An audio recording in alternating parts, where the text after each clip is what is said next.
안녕하세요. 미디어 이슈 이하진입니다. 일주일마다 찾아오는 주간 브리핑 시간인데요. 우리 지역의 주요 이슈들을 모아 정리해보는 코너입니다. 8월 첫째 주 시청자 여러분이 궁금해할 만한 지역의 소식들을 정리해봤는데요. 함께 보실까요? 먼저 계룡 소식입니다.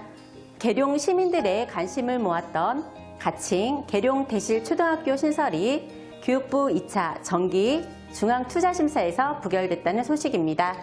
사실 이번 부결은 이미 예상되었던 결과라는 것이 관계자들의 의견인데요.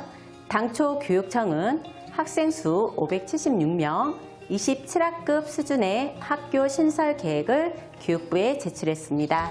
하지만 초등학교 신설 기준으로 보는 공동주택 4천여 세대에 미달되면서 통과되지 못했다는 것이 교육청의 분석입니다. 결국 초등학교 신설을 위해서는 교육부가 요구하고 있는 최소 기준인 공동주택 4천여 세대를 넘어서야 하고 현재 개발을 추진하고 있는 남부권 하대실지구 공동주택 계획 협의가 관건이 될 것으로 보입니다. 교육부 기준으로 공동주택 분양 공고가 나야 세대수 물량으로 인정해주기 때문에 이 부분에 대해서 계룡시와 충남개발공사가 어느 정도까지 추가 개발 시기를 앞당길 수 있는지가 쟁점이 될 것으로 보입니다. 한편 김대영 도의원은 2024년 개교는 문제없다고 밝혔습니다. 다음은 금산 소식입니다. 국내 인삼 산업이 위기에 놓였습니다. 재고는 쌓이고 가격은 폭락했습니다. 신종 코로나 바이러스 감염증 코로나19 사태가 장기화하면서 인삼 시장을 직접 찾는 발길이 뚝 끊겼는데요. 게다가 소득이 줄면서 건강기능식품을 살 여유도 없어진 게 요인이라고 봅니다. 거기에 더해 10월 1일 개최 예정이었던 금산 인삼 축제가 지역의 코로나19 확산으로 인해 결국 내년으로 연기됐습니다. 금산구는 현재 누적 재확진자가 100명을 돌파하는 등 지역 사회 감염이 확산되고 있는데요. 금산축제관광재단은 긴급 이사회에서 향후 상황을 낙관적으로 볼 수 없다는데 의견을 모으고 축제 연기를 결정했습니다. 한편 문정우 군수는 축제 예산 일부를 인삼 소비촉진 사업비로 전환해 다각적인 홍보 마케팅에 나서겠다며 인삼 약초 시장 대응책을 언급하기도 했습니다. 충남도 관계자는 코로나19 사태의 장기화로 재배 농가의 어려움이 커지고 있는 상황이라며 장기적으로는 유통 체질을 개선하는 데 집중할 예정이라고 말했습니다. 네, 다음은 논산 소식입니다. 길이 600m로 동양 최대 길이를 자랑하는 논산 탑정호 출렁다리가 마침내 지난달 28일 개통했습니다.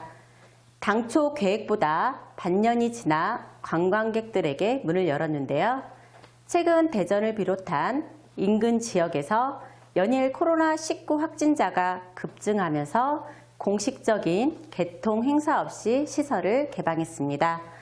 탑정호 출렁다리는 하절기인 10월까지는 오후 6시까지, 동절기인 11월부터 2월까지는 오후 5시까지 개방하고 한시적으로 입장료를 받지 않는 것으로 알려졌습니다. 한편 일부에선 장애인을 고려하지 않는 설계라며 예술적 표현으로 만들어 먹과 모양에만 집중해 턱과 홈들이 있어 목발, 지팡이, 여자 구두 등이 빠지는 현상도 일어난다는 지적이 있었습니다. 다음은 정치권 소식입니다. 박찬주 전 육군 대장이 지난 6일 국민의힘 대통령 예비 후보로 등록하고 경선에 참여한다고 밝혔습니다.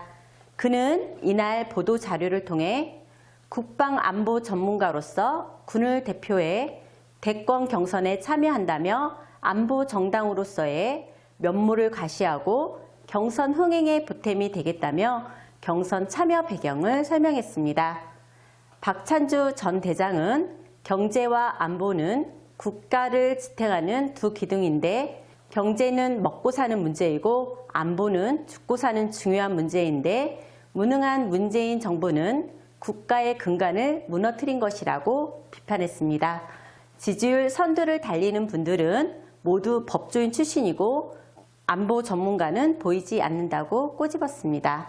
박 전 대장은 국민의힘의 다양성과 후보군의 스펙트럼을 넓혀 경선의 흥행을 더하고 안보 정당으로서의 면모를 과시하기 위해 군을 대표해 대권 경선에 참여하고자 한다고 강조했습니다. 네, 이번 주 주간 브리핑 잘 보셨나요? 다음 주도 지역의 핫한 이슈로 찾아올 것을 약속드리면서 마치겠습니다.